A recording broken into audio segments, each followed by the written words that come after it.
ஒரு முக்கியமான நபர் சஹ்ரான் குழுவோட இயங்கின அல்லது தொடர்பில் இருந்தவர் என்று சொல்லப்படுகின்ற முக்கியமான நபர் அவர்கள் அரச தரப்பு சாட்சியாக மாறியிருக்கின்றார். ஒன்று, அவர் நிர்வாணப்படுத்தப்பட்டு விசாரணைக்கு உட்படுத்தப்படுகின்றார், சித்திரவதை செய்யப்படுகின்றது, அவருக்கான சரியான மருத்துவ உதவிகள் வழங்கப்படவில்லை.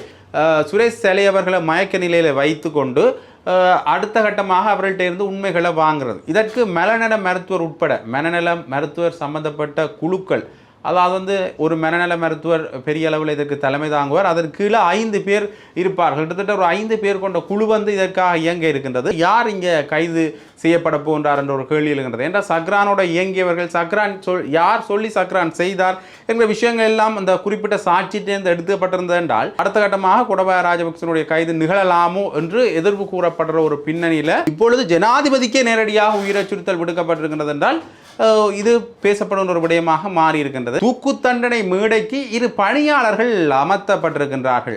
கிட்டத்தட்ட போகம்பர சிறைச்சாலையில் இந்த தூக்கு தண்டனை சம்பந்தமான ஒரு பொறிமுறை இருந்தாலும் அது மூடப்பட்டிருக்கிறதால இப்போ ஒரு நிர்வாக பொறிமுறையில் இருக்கிற விஷயம், தூக்கு தண்டனை சம்பந்தமான விடயங்கள் இருக்கிற ஒரு சிறைச்சாலை வெளிக்கட சிறைச்சாலை.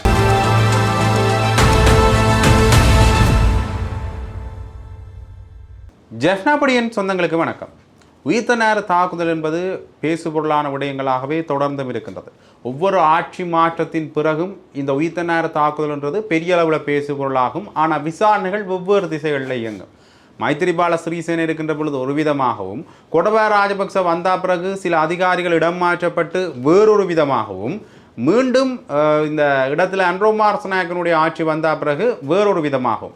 இப்போ கிட்டத்தட்ட பார்க்குற பொழுது ஒவ்வொரு ஆட்சியாளர்களுக்கும் எதிரானதாக இந்த விசாரணைகள் எல்லாம் முடுக்கிவிடப்பட்டதை காணக்கூடிய மாதிரி இருக்கின்றது. கிட்டத்தட்ட முன்னைய காலகட்டங்களில் மைத்திரிபால சிறிசேனவுக்கு எதிராக இருந்த இந்த விடயங்கள், அதற்கு முதல் கோட்டபாய ராஜபக்சவுக்கு எதிரான இருந்த இந்த விடயங்கள் மீண்டும் கோட்டபாய ராஜபக்சவுக்கு எதிராகவே மாறி இருக்கின்றன என்று தான் சொல்ல வேண்டும். இந்த விசாரணைகள் இப்பொழுது சூடு பிடித்திருக்கின்ற இந்த சந்தர்ப்பத்தில் பல திடுக்கிடும் தகவல்கள் வெளியாகி கொண்டிருக்கின்றன. அதில் குறிப்பாக இந்த ஒரு முக்கியமான நபர் சஹ்ரான் குழுவோட இயங்கின அல்லது தொடர்பில் இருந்தவர் என்று சொல்லப்படுகின்ற முக்கியமான நபர் அவர்கள் அரச தரப்பு சாட்சியாக மாறியிருக்கின்றார்.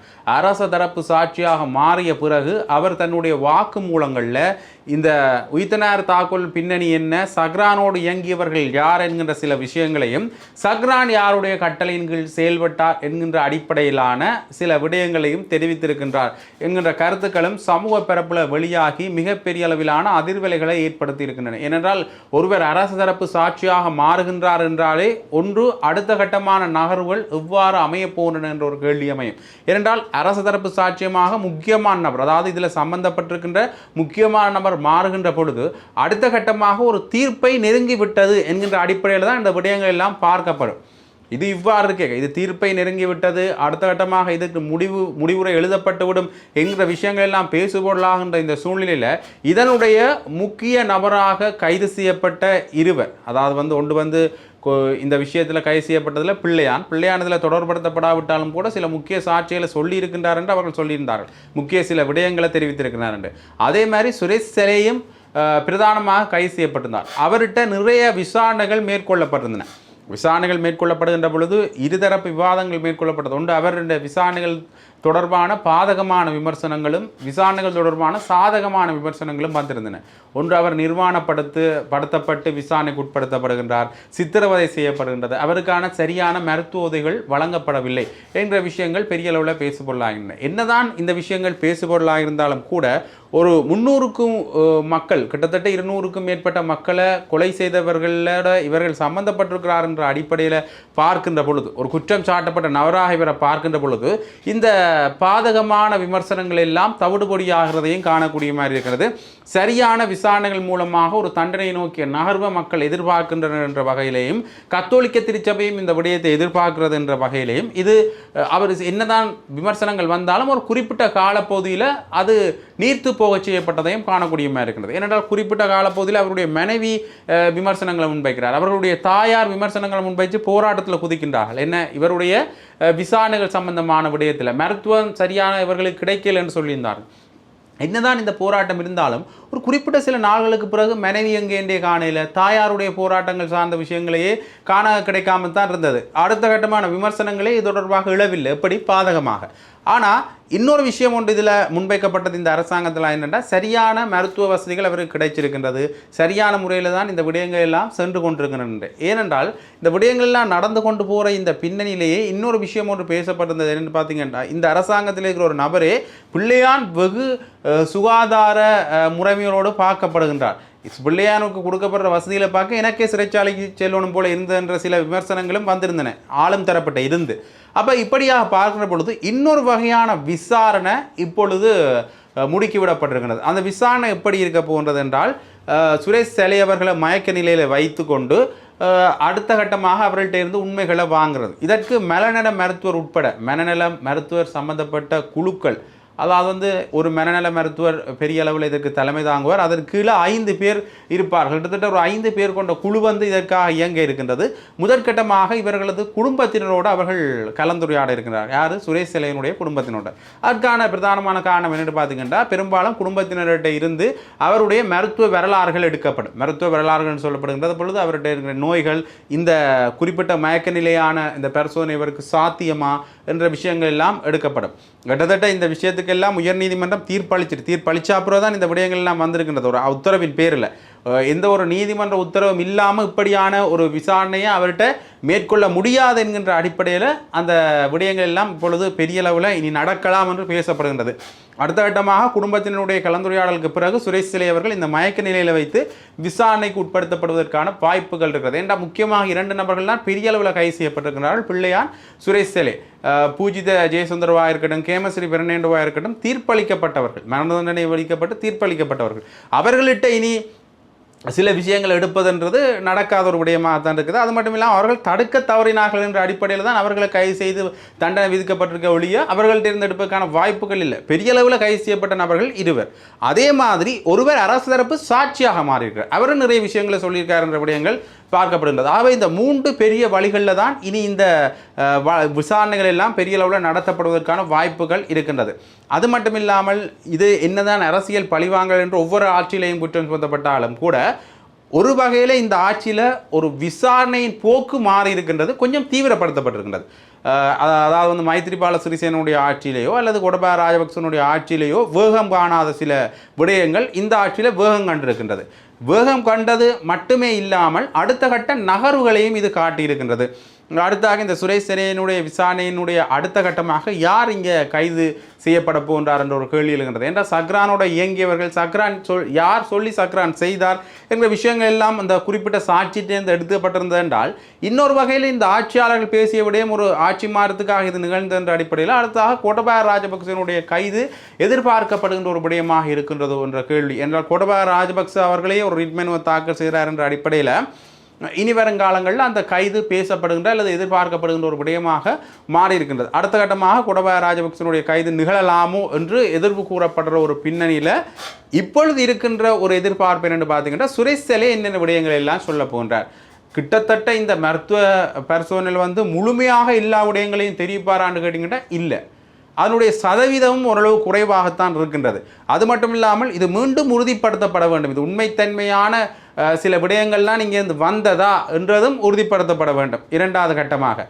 அப்போ இது ஒரு பெரிய நீண்ட நெடிய ஒரு விசாரணையாகத்தான் இருக்கும். நினைத்தவுடனே நடத்துகின்ற விசாரணையாகவும் இது இடம்பெறாது. அப்போ இந்த விஷயங்களில் இருந்து வருகின்ற தகவல்களுடைய உண்மைத்தன்மை மீண்டும் ஒரு முறை உறுதிப்படுத்தப்படணும். அதுக்கு பிறகு இந்த விஷயங்கள் சம்பந்தப்பட்டதிலிருந்து அவர்கிட்ட எடுக்கக்கூடிய வசதி அவருடைய உடலுக்கு இருக்கான்றதையும் பார்க்கணும். இப்படியாக பல விஷயங்கள் இங்கே தேங்கி கிடக்கு இந்த விசாரணை நடத்துறதுன்ற பின்னணியில். அப்போ இந்த விசாரணை ஒரு வெற்றிகரமான விசாரணையாக நடத்தப்பட்டால் அடுத்ததாக இது ஒரு சாட்சியமாக அல்லது நீதிமன்றத்தில் சமர்ப்பிக்கப்படுகின்ற பொழுது அதனுடைய உண்மைத்தன்மை உறுதிப்படுத்தப்படுகின்ற பொழுது அடுத்த கட்டமான சில வழிகள் விரிவதற்கான வாய்ப்புகள் இருக்கின்றது. இதுதான் உறுதி தீர்ப்பு அமையணும் என்ற அவசியம் கூட இல்லை. என்றால் இதில் இருந்து கொண்டு இனி அடுத்த பாதை விதியேக்க அதில் இருந்து சில விசாரணைகளை மேற்கொள்வதற்கான வாய்ப்புகள் இருக்கின்றது என்ற அடிப்படையில் தான் பார்க்கணும். சரி, இது இவ்வாறு கேட்க ஜனாதிபதி அனுரகுமார் திசாநாயக்க அவர்கள் இன்னொரு விடயத்தையும் தெரிவித்திருக்கிறார். சரியான ஒரு விசாரணையின் அடிப்படையில் தான் குற்றப்புலனாய்வு திணைக்களமும் செயல்பட்டு கொண்டிருக்கின்றது. இந்த உயிர்த்த தாக்குதல் விசாரணைகளும் நடந்து கொண்டிருக்கின்றன. இதில் எனக்கு இந்த விசாரணைகள் நடத்துறதால அவருக்கே உயிர் அச்சுறுத்தல் இருக்கின்றது என்ற விஷயத்தையும் அவர் சொல்லியிருக்கிறார். இந்த உயிர் அச்சுறுத்தலுக்கு பொறுப்பு கூற வேண்டிய பொறுப்பு குற்றப்புலனாய்வு திணைக்களத்துக்கு இருக்குது. இருந்தாலும் என்னதான் இந்த உயிர் அச்சுறுத்தல் சார்ந்த விஷயங்கள் இங்கே நிகழ்ந்தாலும் அதற்கான மிரட்டல்கள் விடுக்கப்பட்டாலும் சரியான பாதையில் விசாரணைகள் செல்லும் என்றதையும் ஜனாதிபதி அனுரகுமார் அரசநாயக் அவர்கள் தெரிவித்திருக்கின்றார். ஒரு பாரதூரமான வழக்கு விசாரணை நடைபெறுகின்ற பொழுது பெரிய அளவில் அதிகாரிகளுக்கு உயிர் அச்சுறுத்தல் விடுக்கப்படுறது வளமை, அல்லது ஒரு உயர் மட்டத்தில் இருக்கின்ற சிலருக்கோ அல்லது பாதுகாப்பு செயலாளருக்கோ உயிர் அச்சுறுத்தல் விதிக்கப்படுறது வளமை. ஆனால் இப்பொழுது ஜனாதிபதிக்கே நேரடியாக உயிர் அச்சுறுத்தல் விடுக்கப்பட்டிருக்கின்றது என்றால் இது பேசப்படும் ஒரு விடயமாக மாறி இருக்கின்றது. கிட்டத்தட்ட இந்த முப்படைகளினுடைய தலைமை தளபதி என்ற அடிப்படையில் அவருக்கான இந்த உயிர் அச்சுறுத்தல் விடுக்கப்பட்டிருக்கலாம். சரி, பார்க்கலாம் அடுத்த கட்டமாக என்னென்ன நிலைப்பாடுகள்லாம் நடக்கப் போகுது என்பதனை. இது இவ்வாறு கேட்க இந்த குறிப்பிட்ட இந்த மரண தண்டனை விதிக்கப்பட்ட கேமஸ்ரீ பெர்னாண்டோ, பூஜித ஜெயசுந்தர இவருடைய நிலைமைகளும் கொஞ்சம் மோசமாக இருக்கிறது என்றதை விட மரண தண்டனை விதிக்கப்பட்ட கைதி ஒருவருக்கு என்னென்ன விஷயங்கள் எல்லாம் வழங்கப்படுமோ அது வழங்கப்பட்டிருக்கின்றது. குறிப்பாக அவருடைய உறவினர்கள் சந்திக்கிறதுக்கு அவர்கள் கோரியிருக்கின்றார்கள். மாதம் ஒரு முறை தான் அந்த உறவினர்கள் சந்திப்பதற்கான வாய்ப்புகள் இருக்கின்றது. அவர்களுக்குரிய இந்த வெள்ளையாடை கொடுக்கப்பட்டிருக்கின்றது. சாதாரணமான ஒரு கைதி பயன்படுத்துகின்ற அந்த குவளையும் தட்டுக்களும் அவர்களுக்கு கொடுக்கப்பட்டிருக்கின்றது என்ற விஷயங்கள் பேசப்பட்டு கொண்டிருக்கின்றன. கிட்டத்தட்ட கேமஸ்ரீ பெர்னாண்டோ இந்த விஷயங்கள் எல்லாம் வாங்க கொஞ்சம் அழுத முகத்தோடு இருந்தார் என்ற விஷயமும் பேசப்படுகிறது. பூஜித ஜெயசுந்தருக்கும் கொஞ்சம் கவலையான முகத்தோடு தான் இருந்தது நாங்கள் இருந்தவர்கள் தெரிவித்ததான தகவல்கள் வந்திருக்கின்றது. அது மட்டும் இல்லாமல் குறிப்பிட்ட சிறைக்குள்ளே இருக்கின்ற ஒருவரோட இவர்கள் தியானத்திலேயும் ஈடுபட்டு வருகின்றார்கள். கொஞ்சம் என்னதான் கொஞ்சம் கடினப்படுத்தப்பட்டதாக இருந்தாலும் கூட அடுத்த கட்டம் கொஞ்சம் சுமூகமாக தான் இருக்குது. சாதாரணமாக இவர்கள் பழக்கப்பட்டு விடுவார்கள் என்று பேசப்படுகிறார். ஆனால் கொஞ்சம் நெடிய நாள்கள் எடுக்கும் என்ற அரசியலில் இருந்துட்டு இங்கே திடீரென்று வந்தவர்களுக்கு கொஞ்சம் நீண்ட நாட்கள் எடுக்கும் இதற்கு பழக்கப்படுறதுக்கு. இது இவ்வாறு கேட்க ஏற்கனவே ஒரு விஷயம் ஒன்று வந்திருந்தது. ஜனாதிபதி ஒரு கையொப்பம் கொண்டு விட்டால் உடனடியாக இவர்களுக்கு தூக்கு தண்டனையும் கொடுக்கப்படலாம். இந்த அரசாங்கம் ஒரு விளம்பரப்படத்தில் தேடித்தான் போகுது. அப்போ அந்த கையொப்பத்தை எடுத்தீங்கன்னா இன்னும் பெரிய விளம்பரப்படத்தில் இருக்கும் என்று பேசப்படுந்தது. ஏற்கனவே இந்த எதிர்த்தரப்பால் இந்த ஆளுங்கட்சி சார்பான ஒரு விமர்சனமாக முன்வைக்கப்பட்டது. இதே மாதிரியான ஒரு கருத்தை வெலிக்கடை சிறைச்சாலை சிறை அதிகாரி அவர்கள் தெரிவித்தார். நேரடியாகவே தூக்கு தண்டனை என்ற விடயத்தை சொல்லல, தூக்கு தண்டனை மேடைக்கு 2 பணியாளர்கள் அமர்த்தப்பட்டிருக்கின்றார்கள். கிட்டத்தட்ட போகம்பர சிறைச்சாலையில் இந்த தூக்கு தண்டனை சம்பந்தமான ஒரு பொறிமுறை இருந்தாலும் அது மூடப்பட்டிருக்கிறதால இப்போ ஒரு நிர்வாக பொறிமுறையில் இருக்கிற விஷயம் தூக்கு தண்டனை சம்பந்தமான விடயங்கள் இருக்கிற ஒரு சிறைச்சாலை வெலிக்கடை சிறைச்சாலை. ஆகவே இவர்கள் இருவருக்கும் பாதுகாப்பு பலப்படுத்தப்பட்டிருக்கிறது. யார்? மரண தண்டனை கைதிகளுக்கு. அதே மாதிரி 800க்கும் மேற்பட்ட மரண தண்டனை கைதிகள் இருக்கின்றார்கள் என்ற விஷயத்தையும் தெரிவித்து அதில் ஒரு வெளிநாட்டு நபர் ஒரு பெரும் இருக்கின்றார். அதே போல் இந்த பூஜித கேமஸ்ரீ போன்றவர்களும் அந்த பட்டியலில் தான் அடங்குகின்றார்கள். வெலிக்கடை சிறைச்சாலை இதுக்கு தயாராக இருக்குது என்றதை அவர் சொல்ல வாரார். என்ற வெலிக்கடை சிறைச்சாலை தூக்கு தண்டனைக்கு 2 பணியாளர்கள் அமர்த்தப்பட்டிருக்கார் என்ற விஷயத்தை சொல்லிட்டு இந்த விடயங்கள் எல்லாத்தையும் தெரிவிக்கிறேன். அப்போ ஏதோ ஒரு வகையில் இந்த தூக்கு தண்டனை முறை தயாராக இருக்கின்றது என்ற விஷயத்தையும் தெரிவிக்கிறோம். இத்தனை தாக்குதல் விசாரணைகள் பலப்படுத்தப்பட்டிருக்கின்றது, அடுத்த கட்டம் நோக்கி நகர்ந்து கொண்டிருக்கின்றது என்ற விடயங்கள் பேசுபொருளாக கொண்டிருக்கிற இந்த சூழ்நிலையில் தூக்கு தண்டனை மேடை தயாராக இருக்கின்றது என்ற விஷயத்தையும் மறைமுகமாக அவர் வெளிப்படுத்தியிருக்கின்ற இந்த சூழ்நிலையில் என்ன நடக்க போகின்றது என்ற ஒரு கேள்வி பெரிய அளவு கேள்வியாக எழுந்திருக்கின்றது இனி வரும் காலங்களில். அது மட்டும் இல்லாமல் இன்னொரு முக்கியமான விடயம் என்று பார்த்தீங்கன்னா இந்த நீதிபதிகளுடைய வயதெல்லையை அதிகரித்த சம்பந்தமாக பல விமர்சனங்கள் இருந்தன. நீதிபதிகளுடைய வயதெல்லையை அதிகரிக்கிறதுல சில பேருக்கு குழப்பம் இல்லை. ஆனால் குறிப்பிட்ட சில நீதிபதிகளுடைய நீதியரசர்களுடைய உயர்மட்டத்தில் இருக்கிற நீதியரசர்களுடைய இந்த வயதெல்லையை அதிகரிக்கிறது தான் பிரச்சனை என்ற விமர்சனம் எழுந்திருந்தது. மகாநாயக்க தேரர்கள் இதற்கு இந்த விஷயத்தை கண்டித்து ஒரு கடிதம் ஒன்றையும் ஜனாதிபதிக்கு எழுதியிருந்தார்கள். இருந்தாலும் அந்த கடிதங்கள் கிடைக்கப்பெறவில்லை சம்பந்தமான விடயங்கள் அதுக்கு முதலே நாங்கள் மகாநாயக்க தேர்களை எல்லாம் சந்தித்து பேசியிருந்தோம் என்ற விஷயத்தை நலிந்த அவர்கள் சொல்லியிருந்தார்.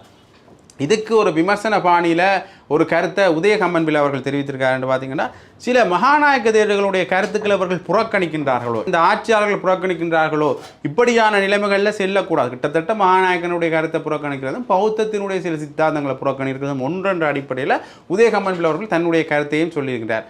பெரிய அளவில் விமர்சனங்கள் இந்த அரசாங்கத்தின் மேலே வந்து குவிந்து கொண்டே இருந்தாலும் கூட இந்த உயிர்த்த தாக்குதல் விசாரணைகள் கொஞ்சம் பெரிய அளவு முன்னேற்றத்தை காட்டாலும் கூட முதல் இருந்த அரசாங்கத்தையும் கூட கொஞ்சம் வேகப்படுத்தப்பட்டிருக்கின்றது. அடுத்த கட்டமான விசாரணைகள் தண்டனை நோக்கி நகர்மான்ற ஒரு கேள்வி எழுந்திருக்கின்றது. குறிப்பாக இந்த ஆட்சி மாற்றத்துக்காகத்தான் இது வந்ததென்றால் கோட்டபாய ராஜபக்சனுடைய கைது சாத்தியமா? விசாரணைகள் மேற்கொள்ளப்படுகின்ற பொழுது அவரும் ஒரு குற்றம் சாட்டப்பட்ட நபராக வந்தால் கைது செய்யப்படுவாரா? கேமசிறி பெர்னாண்டோ, பூஜித ஜெயசுந்தர போன்றவர்களுக்கு விதிக்கப்பட்ட மரண தண்டனை என்பது அவர்கள் இந்த உயிர்த்தனார் தாக்குதல் நடக்கிற விஷயம் தெரிஞ்சும் தடுக்க தவறினார்கள் என்றதுக்காக.